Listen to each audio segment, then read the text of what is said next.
No,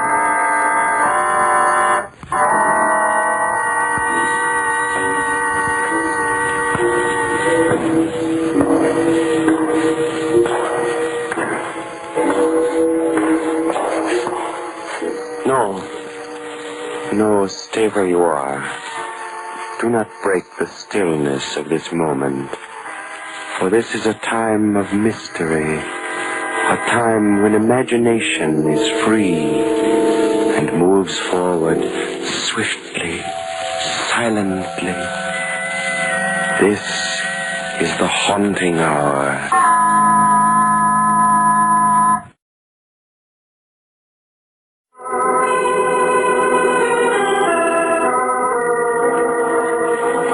Remember Hugo Carteret? Why, of course you do. The brilliant criminologist and charming gentleman who had such a wonderful flair for solving crimes, which carried a hint of the macabre and savored of the supernatural. He died back in the 20s, and they say that everybody from the 400 of Park Avenue to the 400,000 of the Bowery and Hell's Kitchen came to his funeral. Anyway, Hugo Carteret left his memoirs, and the very first chapter deals with an infamous crime, which in June of the year 1922 threw all of New York City into an uproar of horror. Such was the case of the Lonesome Corpse.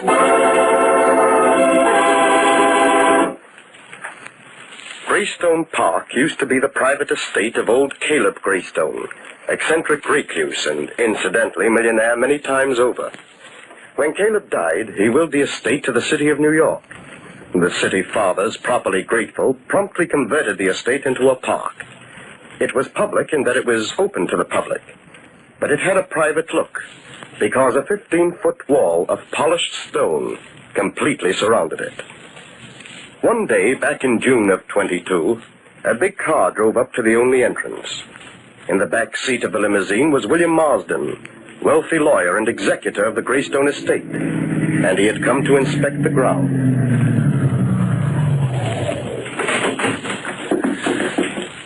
You wait here in the car, Edward. Yes, Mr. Marsden. Will you be long, sir? I don't think that's any of your business.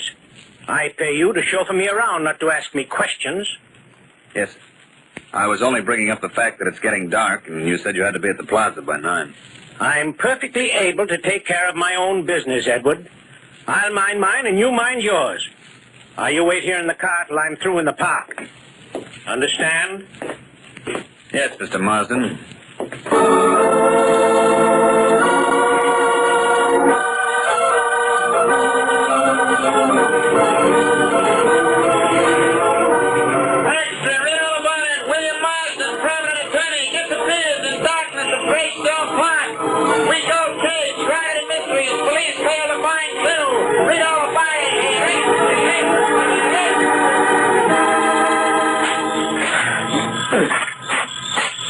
Hey, Joe. Yeah? How do you suppose that big shot lawyer Marston disappeared? Think his chauffeur had something to do with it? I don't know, Tom. I don't get it. He tells his chauffeur to wait, walks into this here park, and never comes out. Chauffeur hears a scream inside the park, and that's all. You're scared too easy, Tom. Ain't that nice. Just broke my shovel. Well, I have to go over to the tool house and get another one. But, Joe, the tool house is way over the other end of the park. So what? It's getting dark. And it ain't healthy to be in this place after dark. Let's knock off, Joe. We can finish digging these flower beds tomorrow. If we knock off, we'll both be looking for a new gardener job tomorrow. Andrew, the superintendent, told us to finish up tonight, and that's what we got to do. Look, Joe, don't leave me. I got an idea there's something running around this park we don't know nothing about. When I think of that lawyer Marston, So, you seen ghosts now, huh, Tom? Well, there ain't no ghost or nothing else that can scare Joe Donetti. You wait for me here. And if you see a boogeyman, why, just offer him a drink and ask him to stick around, huh?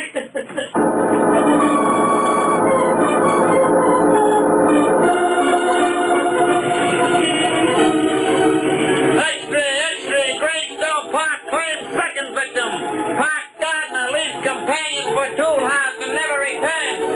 Police call in Hugo Carter at a public demand solution. Read all about it, Erich.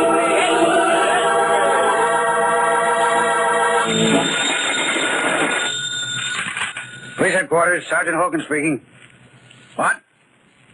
You saw a light floating around in Greystone Park? What kind of a light? Purple, eh? You see anything else? What? A white ghost walking down the park road, eh? All right. Don't get excited. We'll send a squad car to investigate right away. Hello, Sergeant Hogan. Oh, hello, Mr. Carteret. Miss Smith? Oh, I see you know my special assistant. Of course he does, Hugo. The sergeant and I are old friends. We met at the policeman's ball. Keeping you busy these days, Sergeant? Busy? Mr. Carteret, we sure need your help in this case. The commissioner's going nuts inside. And you ought to hear the double talk coming in over this wire. This Greystone Park business has got the people living around there walking around in circles. They're seeing everything from the king of the pixies to the ghost of my great-grandmother. I don't wonder. I've been working up a few shivers about it myself. Is Commissioner Williams in, Sergeant? Yeah. Go right into his office, Mr. Carteret. He's expecting you. Thank you. Here comes another screwball report. Come on, Ann. Police headquarters, Sergeant Hogan speaking. What? You heard some kind of animal howling in Greystone Park? What kind of animal? So, Joe Donetti left you to get a new shovel, eh, Farrell? And then a little later, you heard a scream. Yes, sir. It come from far off, and it must have been Joe. Oh, hello, Hugo. Miss Smith? Commissioner? Well, I guess that'll be all, Farrell. Stay pretty close to home, though. We may need you later. Yes, sir. Oh, that was Tom Farrell, the gardener. Hard to get anything out of him. He's so jittery. He's convinced there's some kind of murdering thing running around loose in that park. So is Mars and the chauffeur. And I'm convinced they're both telling straight stories. I trust you searched the park thoroughly, Commissioner. Oh, of course I have, Hugo. Had a detail practically scrape every foot of the area with a fine-tooth comb. And you found nothing, Commissioner Williams? Nothing. Until yesterday morning. Oh, you have a clue? Yes, if you want to call it that, Hugo. But, well, it's almost incredible. Fantastic on the face of it. Hugo, we need your help badly. We're at our wits' ends down here, and I haven't even asked. Well, naturally, Commissioner, I'd be delighted. There's a touch of the macabre and supernatural here that I find very interesting. Don't you, Anne? I'm not so sure. Now then, Commissioner, you said something about a clue. Yes. Donetti, the missing gardener, was wearing hobnail shoes. The road was soft from the recent rain, and we were able to trace his footsteps as far as they went. What do you mean, as far as they went? I mean those footprints stopped dead in the middle of the road. What? Right next to Caleb Greystone's tomb in the center of the park. It was just as though some giant bird of prey picked Donetti up and carried him off. But, my dear Williams, that doesn't make sense. I know it doesn't, but it happened. Donetti couldn't vanish like that, unless he had wings. Maybe he does have wings now.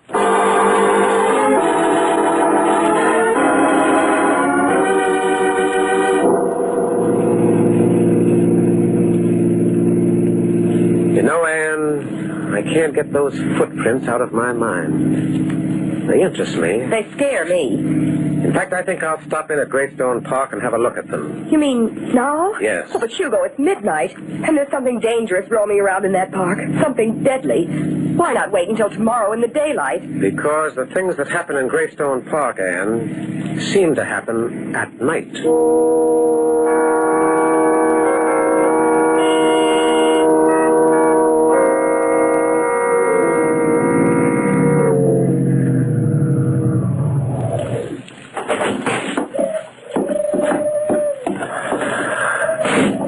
Well, here we are. Yes.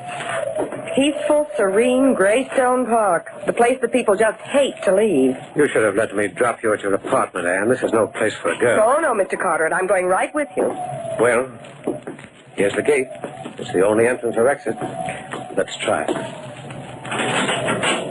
There. Neatly locked with a heavy iron chain and padlock. The police want to keep people out, and I think it's a wonderful idea. Either that or they want to keep something in. The thing in this park couldn't be stopped by chains or padlocks. Well, they're not going to stop us either. Here, Anne, I'll boost you up to the top of this stone wall and climb up myself. Come on. There you are. How's the view up there? Oh, lovely. Now then, Mr. Carteret, let's see what kind of a second-story man you are. I haven't done this since I was a boy. This wall is higher than it looks. You all right, Anne? Just dandy. Well, now, I'll drop down and then catch you. All right, Anne. Just let yourself go. All right, but don't miss. There you are. Listen, what was that? Only the wind. Oh, I thought I heard someone calling. Why, Anne, you're trembling. You're telling me. Hugo, where are we going? Up this road until we reach the place where that missing gardener's footprints stop. Right next to that big square tomb in the center of the park, according to Commissioner Williams. Mm-hmm. That's the Greystone Mausoleum. All that remains of old Caleb Greystone, the philanthropist, lies within it. And that's the statue of old Caleb himself, standing on the roof of the tomb. How nice. I hope you realize that William Marsden and Joe Donetti walked along this same road at night, and they did... What's wrong? I felt a cold hand on my face. That isn't a hand, it's a leaf on the end of a twig. Poor kid. You're frightened, aren't you? Who, me? I'm scared to death. I'm so scared my hair's standing on end. It's ruined my permanent. Oh, Hugo. What is it, Anne? That statue on the top of the mausoleum. The statue of Caleb Greystone. Yes? Well, what about it? It moved. What? Now, wait a minute, Anne. Hugo, I tell you it moved. I saw it lift one of its arms and turn its head in the moonlight. Now, Anne, it's just that you're on edge. What you saw was a mirage brewed out of moonlight and your own imagination. That statue's made of stone. Stone statues don't move. Come on, we leave the road and go down this hollow.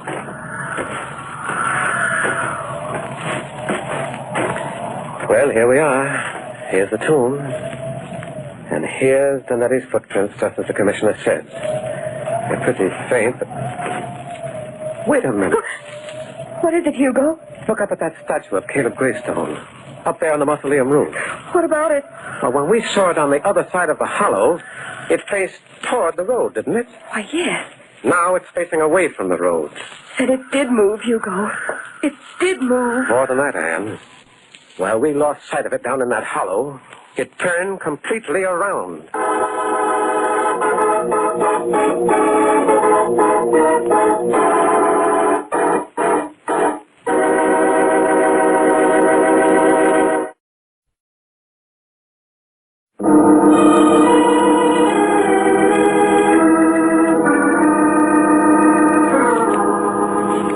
The strange phenomenon of the restless statue intrigued Hugo Carter at no end. Like a hound after his quarry, he scrambled to the roof of the mausoleum and made a thorough examination of both the statue and the roof in the moonlight. He reported his findings to Police Commissioner Williams, and the next morning, in the light of day, they revisited the scene. You two up there had better be careful. That roof's slippery. Oh, we'll be all right, Anne. Here, Commissioner. Watch what happens when I grasp this statue.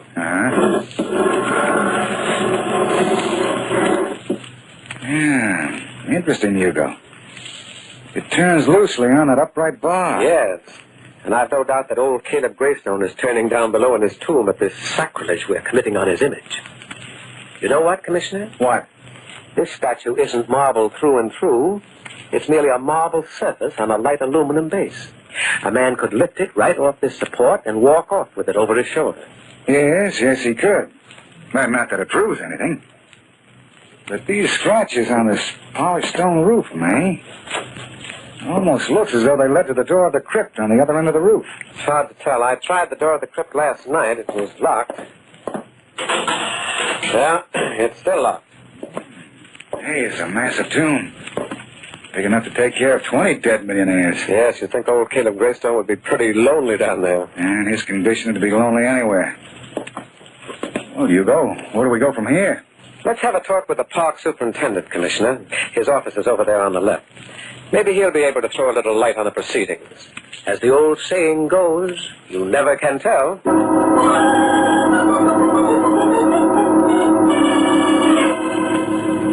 Well, Mr. Andrews, this is Hugo Carter, the criminologist, and his special assistant, Miss Smith. Howdy do. Andrews, how do you do? Oh, yes, I've heard of you.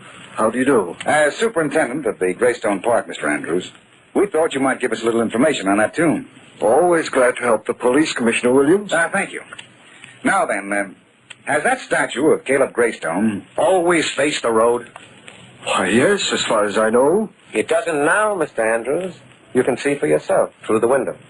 Why, bless my soul, you're right, Mr. Carter. Now, how do you suppose that happened? That's what we hope to find out.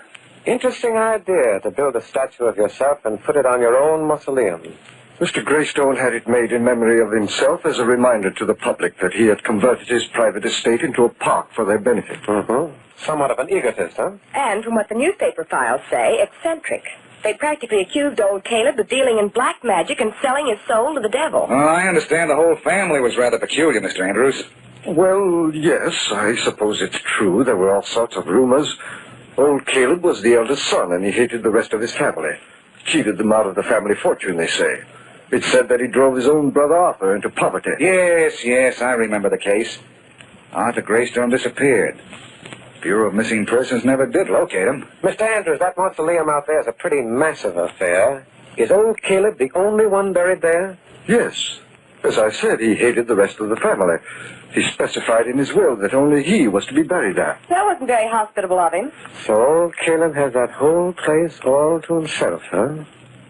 What are you getting at, Hugo? Yes, that's what I'd like to know, too. Oh, nothing at all. It's just that these cases of abnormal psychology interest me. Yes, Commissioner, they interest me no end.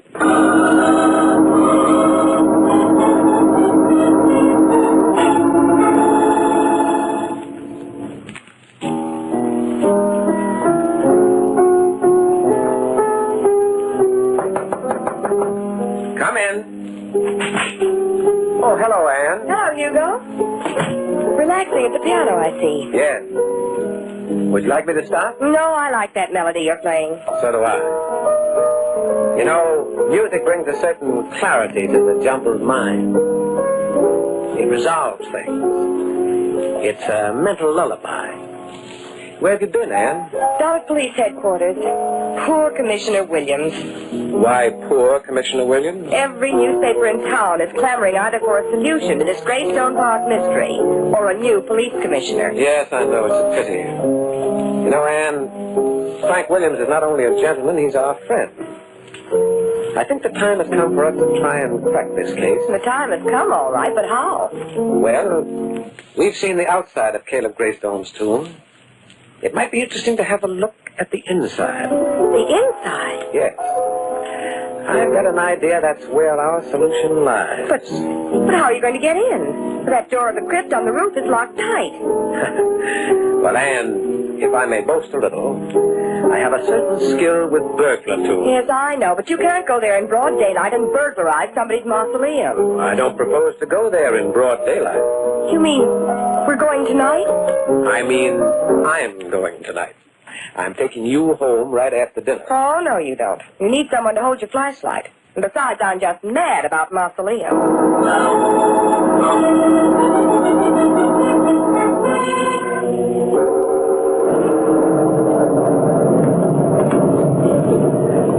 Oh, it's a lovely evening. And outside of this storm, it's just as black. Oh, look out, Anne. This stone roof is slippery. Careful now. The door of the crypt is right over here.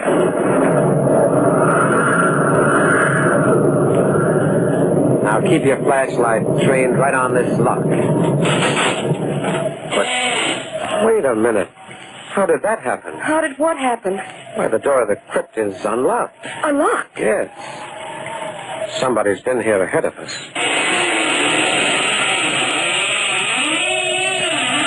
Oh, dear. It's awfully dark down there. What are we going to do now? We're going inside. But there may be someone in there. But I'll find out. You wait out here. Oh, no, Hugo Carteret. I'm not going to stand out here alone. I'm going in with you. Have it your own way. We'll take this hammer with us. It may come in handy. Careful now. There are stairs leading down into the crypt. You stay close to me. Hugo, I'm practically hugging you to death right now. Oh, it's cold in here. Well, it's dry at any rate. It's dark as pitch. I can't see a thing. Here, Anne, you take the hammer and let me have the flashlight. Now, let's have a look. Oh, Hugo, look. There are two men lying there on the floor. They must be... Yes. The two men who disappeared in Greystone Park. William Marsden and Joe Donetti. Are they? Yes, I'm afraid they are. Oh, poor devils. Nobody would think of looking for them in here. How were they killed? They've got deep red marks around their throats. Typical of some kind of strangling cord. Oh, it's horrible. Why were they brought here? Why would anybody want to do a thing like this? The motive, Anne, like everything else in this tragic case, was abnormal. I'm beginning to see now why. Anne, listen. Footsteps on the roof. Someone's up there. Yes.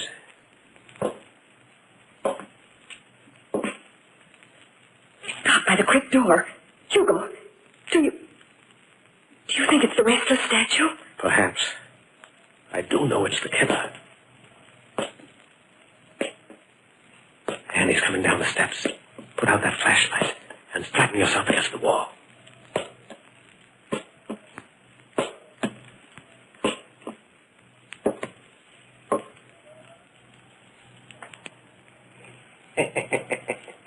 Good evening. Oh, come now. I know you're in here. I can see in the dark better than you think. I have eyes like a cat. I saw you coming through the trees.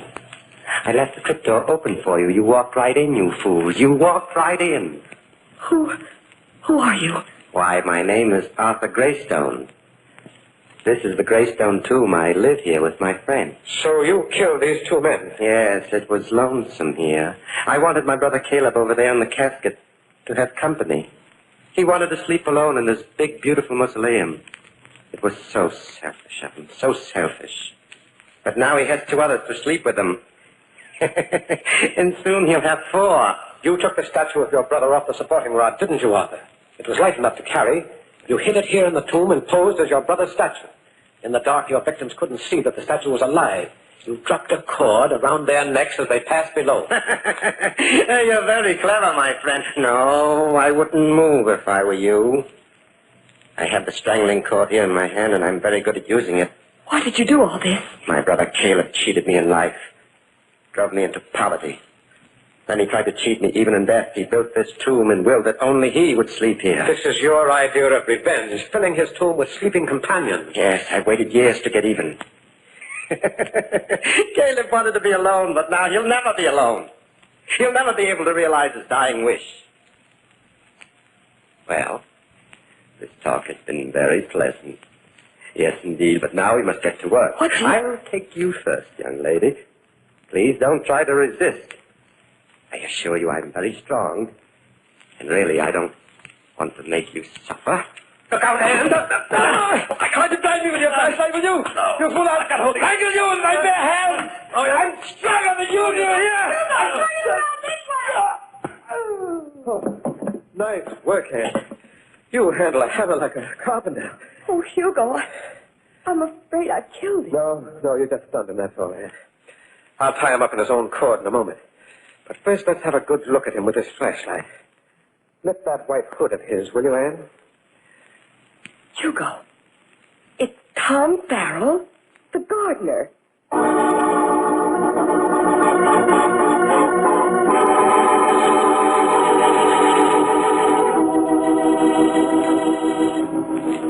And so ended the case of the lonesome corpse, and another chapter in the memoirs of Hugo Carteret. Arthur Greystone had disappeared, only to reappear close to his brother's mausoleum as Tom Farrell the gardener, a convenient alias. And the city of New York breathed a certain relief when this murderer, obsessed and poisoned by his macabre idea of revenge, finally went to the chair.